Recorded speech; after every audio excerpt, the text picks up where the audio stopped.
Hello, and welcome to the Magistrate Court Mediation Workshop. This is an orientation for parties.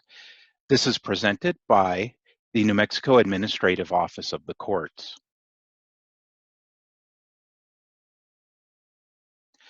The goals of this workshop are to discuss what is mediation, to help you prepare for your mediation session, to discuss the role of the mediator and your role in the mediation, to discuss what confidentiality means, to discuss what an agreement means for your case, and what are the next steps.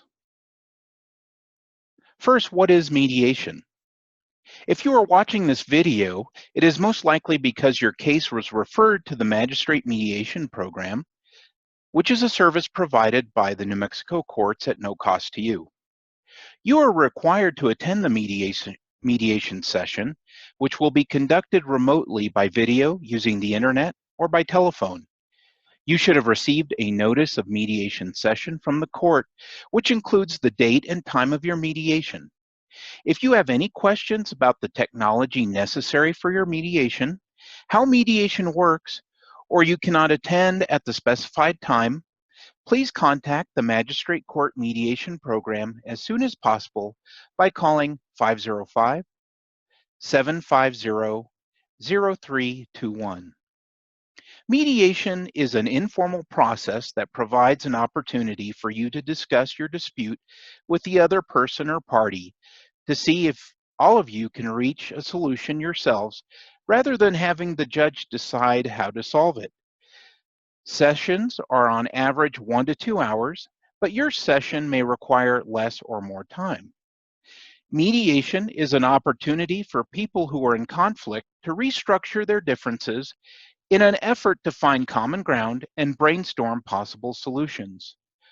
Once in front of a judge, parties may no longer maintain that freedom and will have to live with what the judge decides to do. Having direct, meaningful communication with the help of a mediator about the issues at hand allows for you and the other party to be committed to solutions you yourselves create. During the mediation, neither party will be forced to agree to anything they are not comfortable with. If you are not required to compromise, although sometimes mediated agreements will include compromises offered by one or both parties. It will be helpful if you are prepared to answer questions about what you are willing to do to resolve this case and to reach a mutually acceptable agreement. Parties usually find dispute resolution more useful when they are prepared and have a plan. Your mediation plan should identify your goals, the other party's goals if you know them, and how you may be able to propose a solution that will resolve your case if possible.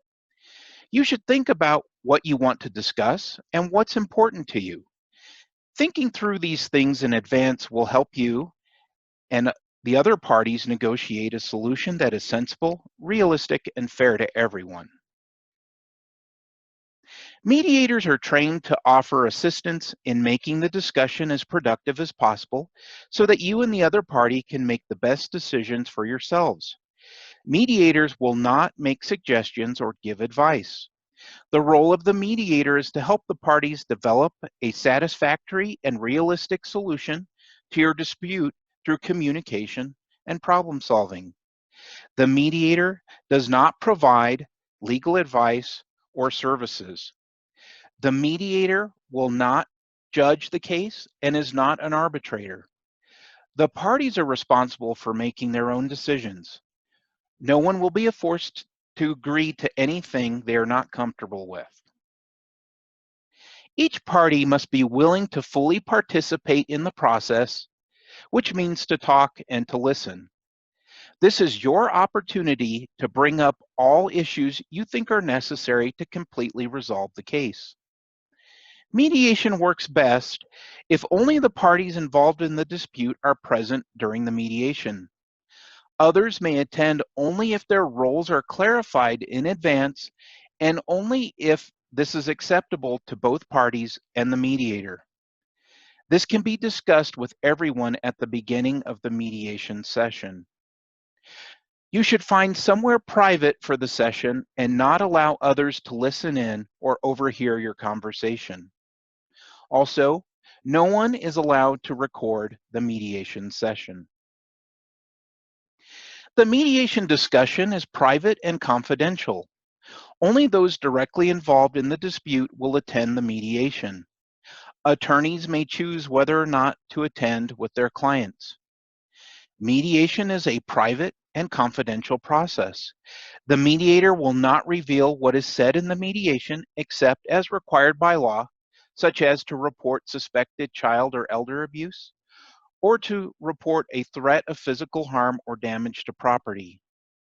The parties agree that the mediator will not be called to testify should future judicial proceedings occur in the case. The parties agree not to contact the mediators outside of the mediation process. And if your case goes back to court, the judge will not allow you to bring up what was discussed in the mediation session due to these confidentiality rules. If your case does not resolve in mediation, a trial date will be set and you will be required to go back to court. Even if you do not resolve your case through mediation, the process is helpful because it provides you the opportunity to share information, identify areas of agreement and disagreement, and to be more prepared to proceed to trial. If an agreement is reached in mediation, the mediator will prepare something called a mediation settlement agreement during the session, and the parties will be given the opportunity to review and sign the agreement. The agreement will be considered a legally binding and enforceable contract. The mediation program will file the settlement agreement with the court unless you decide to keep the agreement private, in which case each party is responsible for keeping a copy of the agreement. If an agreement is reached, the parties will also sign something called a stipulation of dismissal. The mediation program will file the dismissal with the court and your case will be closed. If the mediated settlement agreement is not fulfilled, or as we say in the legal court, breached, the breaching party may, within 5 years of the date of which the stipulation of dismissal was filed with the court, file a motion for judgment. If such a motion is filed with the court, the case will be reopened and the breaching party has 15 days to respond to the motion and request a hearing so the matter can be heard by the judge. If the judge decides that the agreement was breached or not fulfilled, the judge may grant appropriate relief, including entering a judgment against the party who breached the agreement. You will sign into your mediation session using the web link provided by the court in your notice of setting. If you do not have access to the internet and a device that has a camera and a microphone, you can call in to the phone number that is provided in the notice as well. We ask that you sign in or call about 5 minutes before your session starts to make sure everything is working properly and that the session starts on time.